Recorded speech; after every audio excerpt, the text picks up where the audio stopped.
Well, hello everyone. Welcome back to War of Dots. I have another game for you right here. This was a pretty interesting one, pretty good one, pretty tactical, I think.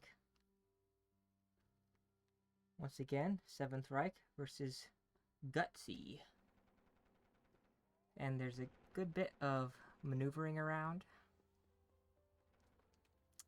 So both pull back. Now Gutsy tries to go for this big play where he's going to try to boost his economic output by making his units boats. When you make your units boats, then they're able to they don't count as a drain on your supplies or whatever. You don't have to support them. So obviously look at, he's able to get a massive advantage or a massive amount of economy doing that, building up that steadily. And he right away starts building heavies.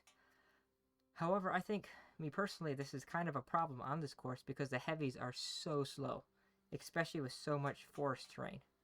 So I don't want to just be sitting around. 7th Reich doesn't want to just be sitting around, so 7th Reich starts moving up, trying to probe a little bit, because he still has a lot of troops. Obviously, you can't see any of this. He has a lot of troops way back here. 7th Reich decides to move up and put his heavies at least on the plain, so they'll actually get the attack bonus. Almost gets the guy surrounded there.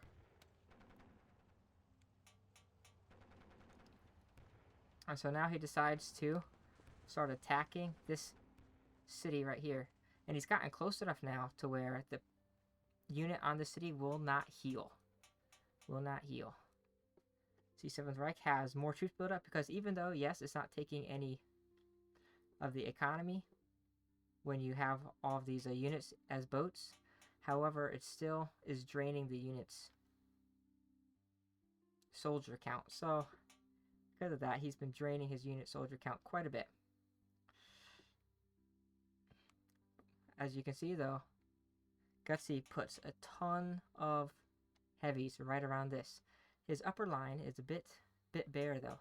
Bit sparse. However, 7th Reich looks like he's laying a plan here. His plan was to leave a gap. If Gutsy sees this gap, tries to put his soldiers in between, he'll instantly try to close this. So then those soldiers will get blocked off and die of attrition.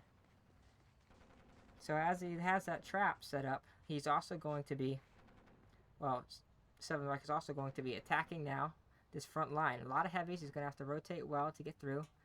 The heavies have the extra units. And he sees this and he immediately starts swarming here to try to get these surrounded.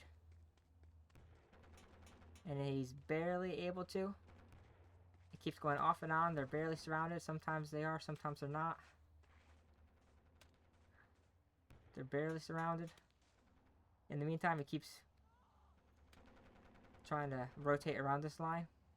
It's tough.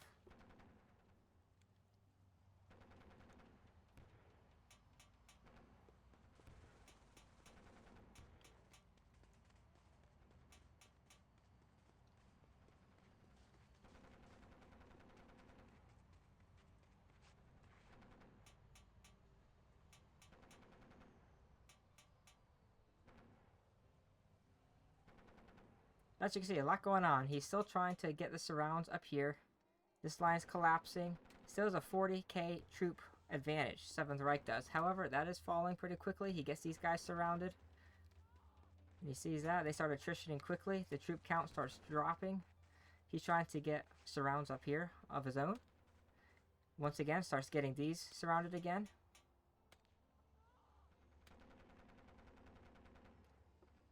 Seventh Reich's able to get some of these big tanks surrounded. Gutsy tries to bring up a unit to help. 7th Reich realizes he's getting destroyed up here. He pulls all of these back. Pulls them back to form a line to try to protect the city. He can't keep trying to push towards that city anymore. Loses some troops in the process. But he notices that he probably has a huge advantage in the north. So 7th Reich is going to keep pushing up in the north. If he can push through here, he might be able to attack the city that just had hardly any new units put on it. He still has a 60k troop advantage, and that's when Gussie just throws in the towel before even a city was taken. So very interesting. Good match, good win by him.